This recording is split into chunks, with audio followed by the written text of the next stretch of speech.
All brata susa, mi like invite him you long look him this pla pizza, na like him this pla walk long show him kain pasin long all pater na this pla channel lo YouTube you can look him, you can share him long all poro man, poro Mary bloyupla, long all friends bloyupla, long all family bloyupla. So this plus something emi good pla, long share him long narapla by all he can sabe how all pater or all walkman Mary blong sios behind him sing out long big pela how all behind him good sing out long Jesus long come up awesome disciple awesome apostle belong him long all get a man Mary belong ground long all brata susa lo Papua New Guinea me ask him God lo bless him yupla na halib him yupla na by life lo yupla he can come up good pala long gracia belong God na long prayer na halib him belong Mama Maria Mama belong Yumi Mama belong Sios. Thank you true long yupla Olgeta.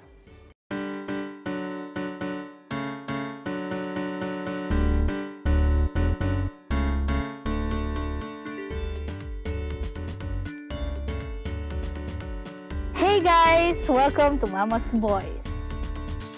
In this program, we will meet priests from around the globe.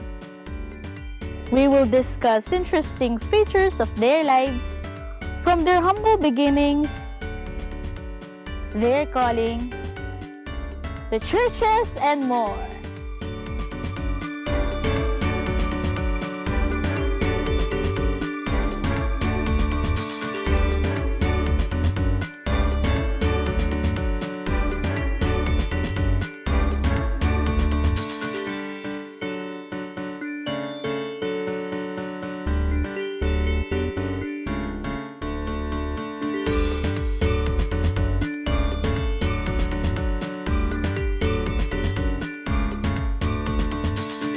Guys, in this episode, we are with Reverend Father Angel Sanchez, SDB, Prefect of Studies and Discipline at Don Bosco Post-Novitiate, Canlubang, Laguna. Let us get to know more about him up close and personal here on Mama's Boys, Mama Mary's Boys. Hello, Father. First of all, thank you so much for allowing us to interview you po. Any personal information you want to share to the public? Yeah, first of all, thank you also for this invite to be able to contribute to your channel and perhaps to share myself to the greater public. My name is Angel Sanchez. I was born in San Fernando, Pampanga, and my parents are both Kapampangan. I am the firstborn and the only boy. I have two sisters. I received my education from the Benedictine Sisters, Saint Scholastica, and from the Salesians of Don Bosco Academy. So, Kapampangan ako. Yes. Full-blooded. We should take note of that, Father. Yeah. When we say Salesian, Father, what does Salesian brothers or priests do? Or what is Salesian po? Well, it is synonymous to saying youth ministry because that's our primary apostolate. It's for the youth. In fact, St. John Bosco has been declared father and teacher of youth by Pope St. John Paul II in 1988. So 100 years after the death of Don Bosco, he was proclaimed by John Paul II as father and teacher and friend of youth. So our work is primarily for young people. Youth ministry kami. That's the apostolate of the Salesians. How many years have you been in the ministry, Father? This is my 10th year as a priest, actually. Yes. 10th year. My original batchmates were ordained to the priesthood ahead of me. And I was ordained to the priesthood by a Kapampangan bishop, Bishop Roberto Malyari, who was then one of the auxiliary bishops of the Archdiocese of San Fernando.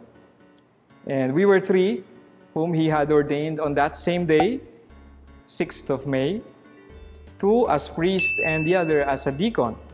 And the deacon is a Korean, and the other priest is a Vietnamese. So international ang aming ordination. We were ordained at the National Shrine of Mary Help of Christians in Parañaque.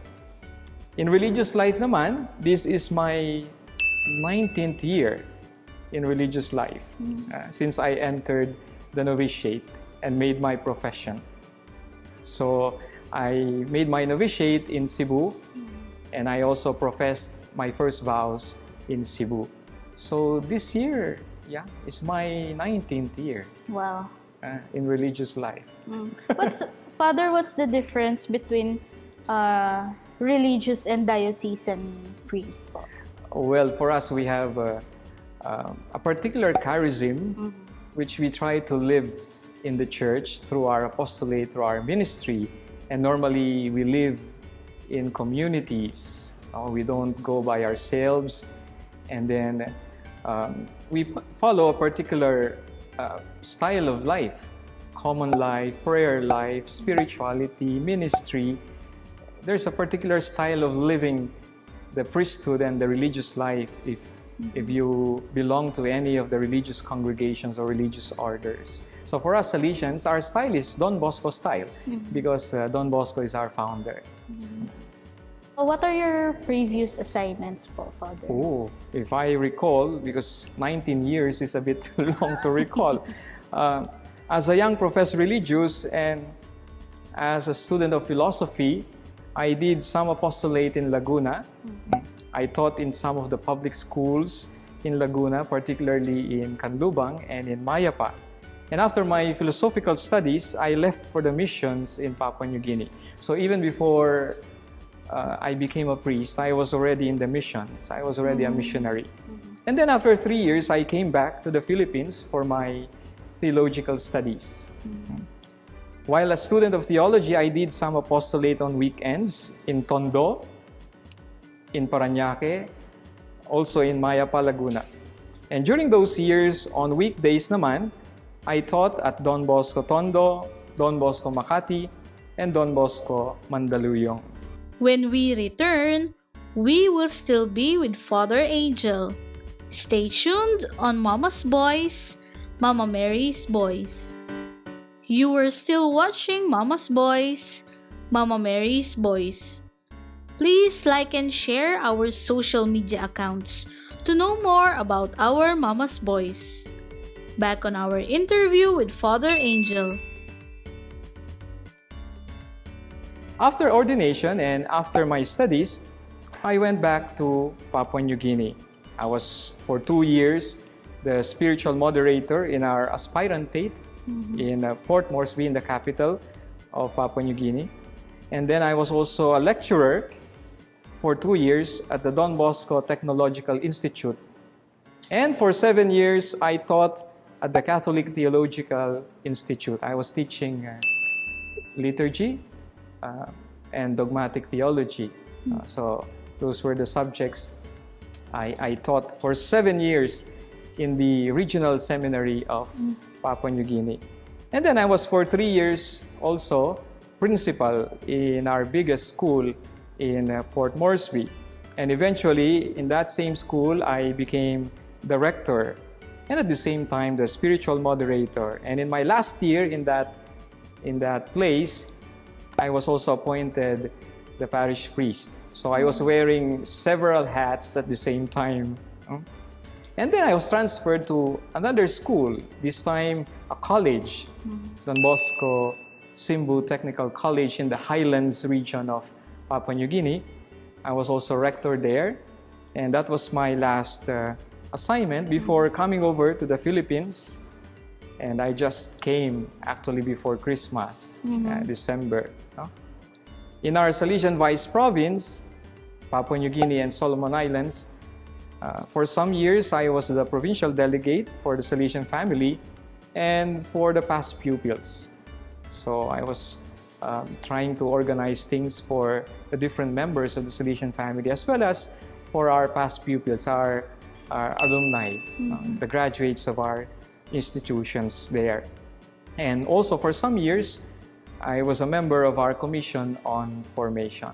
So these were the different hats I have been wearing the past years of my ministry as a Salesian. You mentioned a while ago, Father, that you were a missionary. When we say missionary, what is the primary role of being a missionary? Well, from the word itself, no, a missionary is someone who is sent to the missions. And you have been given a task, particular task. To be in the mission is, first of all, to proclaim Jesus, to proclaim the good news, the gospel, whether by word, whether by example, or silent witnessing, life witnessing. So that's the primary role, duty of a missionary. And you can be missionary either here or abroad. When you are proclaiming Jesus and you are sent to bring Him. So that's the vocation, the ministry, the life of a missionary.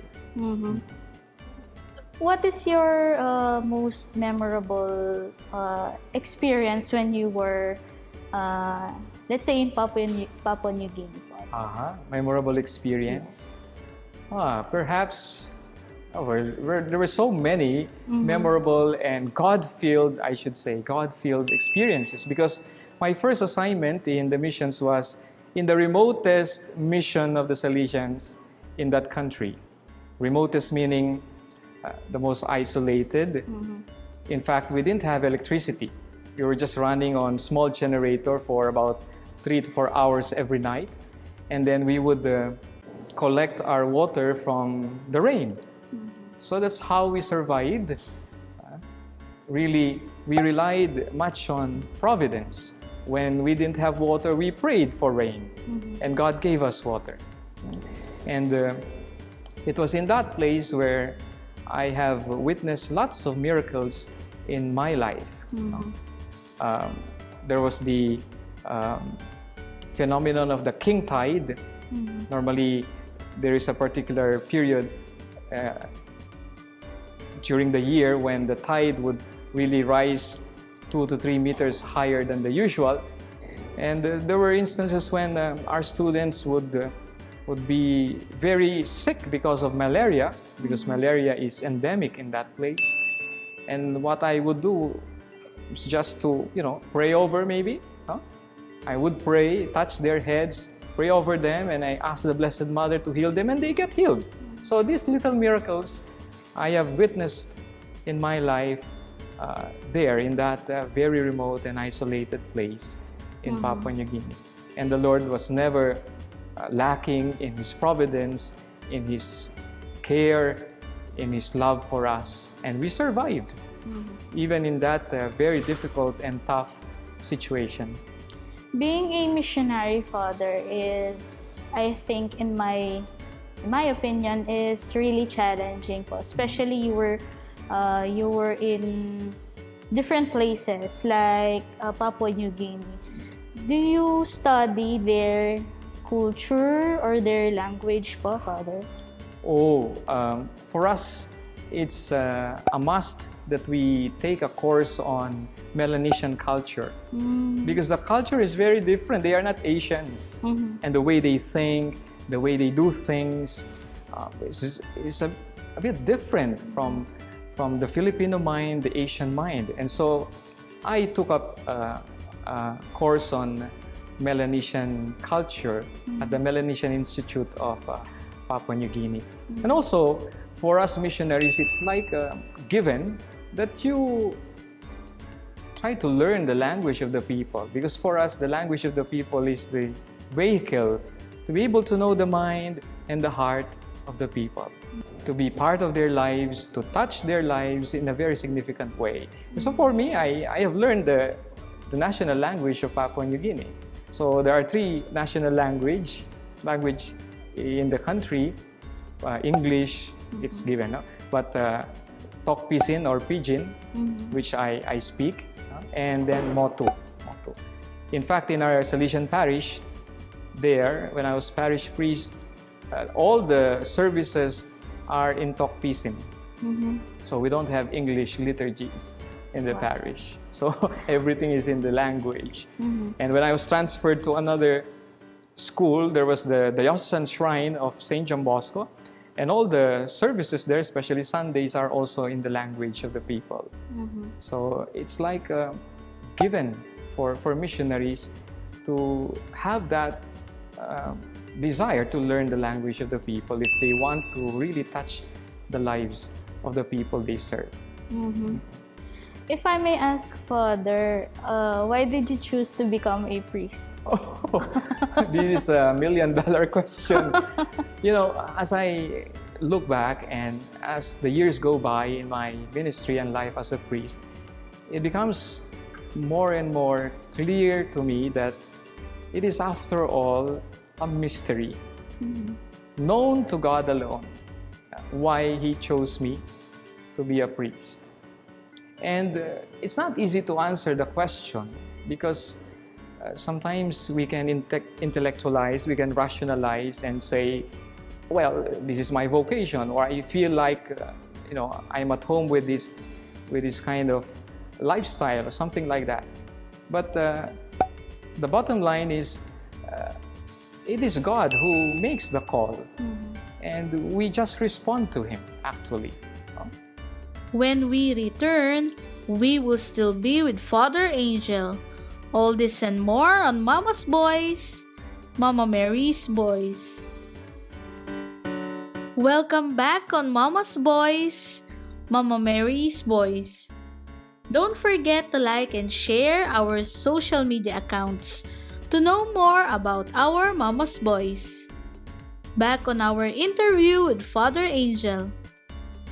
Ultimately, our priesthood is not about ourselves. It is really an initiative of God.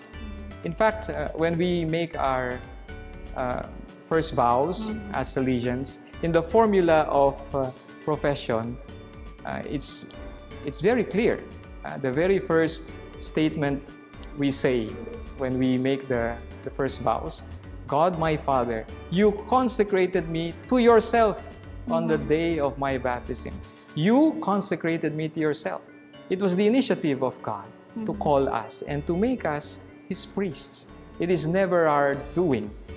It's never also our willing. Imagine I was 6 or 7 when I performed my pseudo-mass, my first pseudo-mass. Wala pa akong kamuang-buang. I was just imitating what I saw at the cathedral. Because we would frequent the cathedral as a young boy of 5 or 6. So from attraction, fascination, and then there was the imitation, even though I didn't know what it meant afterwards. You mentioned, Father, that you were still studying and also you were teaching. When you have free time, what do you usually do, Father? Do you have hobbies or interests? Of course, yeah. In the seminary, we have hobby time. We have hobby time in the seminary. And yeah, when we were college seminarians, there were some of us who would spend time playing music, the keyboard, the piano, or we even had the brass band. So I was playing the trumpet in the brass band, sometimes the trumpet, sometimes the French horn. And then, of course, we had also rondalia before in the seminary. So you have the octavina, the laud, the banduria, and the guitars. So these are avenues to hone our musical skills. Other than that, we have regular singing practices. And then, of course, we have sports. We play football, soccer, volleyball, basketball, table tennis. I enjoyed table tennis, ping pong. If I'm not mistaken, Father, you were also composing songs. Yes, I started writing songs when I was high school, I think. Wow. And my first song was when I was second year high school. It was an entry in the contest organized in Don Bosco Academy. And the contest was during the nutrition month, if I remember right. And I wrote a song with vegetables and fruits and all that, nutrition. And the irony was that on that day itself of the contest, I got sick. So I was not able to perform together with my classmates. And then when I recovered from sickness, I asked my classmates, so how was the song? Mm-hmm. And then I was surprised to know that it won the second place. Wow. Second place at that time. So that was the first song publicly perhaps performed, which I wrote. That was when I was second year high school. And then I started writing afterwards songs for the liturgy, either in English, in Tagalog, in the language in Papua New Guinea, or Italian or Latin. So I have also written Latin songs. Father, one of the famous quotes of St. John Bosco is run, jump, shout, but do not sin. In this time of pandemic, how will the youth of today be able to do physical activities or be jolly or happy if they are not allowed to go outside? Yeah, you see, joy does not depend on external factors. The real joy, lasting joy, is a matter of the heart. So St. John Bosco also said, you know, you want to be truly happy? St. John Bosco said this, no? You want to be truly happy?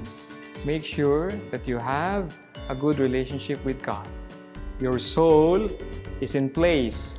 Your soul is in order. That's why his primary preoccupation is the soul of the young person. When we are conceptualizing this program, I ask for your opinion po. And I am asking for a program title. And you mentioned the title of the program itself, Mama's Boys or Mama Mary's Boys. Why did you come up with this title po, Father? If you are featuring priest or religious, you cannot set aside the role of Mary. In every vocation story, Mary will always be there. Mama Mary will always be there. Because you cannot be truly a priest or truly a religious without the intervention of Mary. How can you follow Jesus Christ and neglect the mother of Jesus Christ? How can you imitate Jesus Christ when you forget about the mother? St. John Bosco has a saying. He says, every boy, every student that comes in the Salesian school is brought by the Blessed Mother. It's not by chance that you are here. It's not by chance that I am here, I am a Salesian, and I am a priest. For St. John Bosco, Mary's hand is always there because he himself experienced it. It was the Blessed Mother who guided him all throughout his life. And the Marian dimension of our Christian life is something that we cannot neglect if we are truly Christians, if we are truly Catholics. If we are truly Catholics, then we are also truly Marian. So I suggested that the title be Mama's Boys. And we should always remember Ad Iesum per Mariam. Yes, Ad Iesum per Mariam. Well, you know, some people, they put it this way, Ad Iesum cum Mariam. It's not only per Mariam. It's not only through Mary now, but to Jesus with Mary. So guys, now you know. Father, please invite our viewers po, to join the Salesian Missionary or promote your congregation. If you have a heart for young people, if you have a heart for the poor, if you have a heart for those at the margins of society, those who are neglected, those who lack love, especially the little ones, please join the Salesians. whether as a Salesian priest, as a Salesian brother, as a Salesian sister, as a Salesian cooperator, as a benefactor or benefactress, as members of our Past Pupils Association, we shall all unite for this purpose of advancing God's kingdom, especially for the little ones, for the young ones. Thank you very much, Father. Yes, you're most welcome. We would like to thank Reverend Father Angel Sanchez, SDB, Reverend Father Ramon Monchit Garcia Jr., SDB, and the Salesian community of Don Bosco Post-Novitiate at Canlubang, Laguna for making this interview possible. There you have it, guys. Thank you for joining us in this episode of Mama's Boys. Hope to see you in our future episode.